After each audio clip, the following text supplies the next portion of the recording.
कधी असं होतं ना, आपला जोडीदार खरोखरच कामात व्यस्त असतो, पण तरीही आपल्याला मनात चिडचिड होते.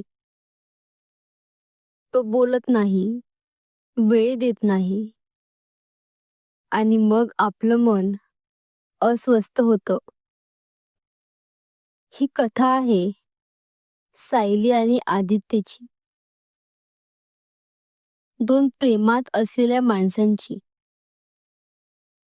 ज्यांचं नातं प्रेमावर होतं, पण संवादाच्या अभावामुळे डगमगायला लागलं होतं. सायली उदास आवाजात म्हणते, 3 दिवस झाले आदित्यचा नीट फोन नाही आला.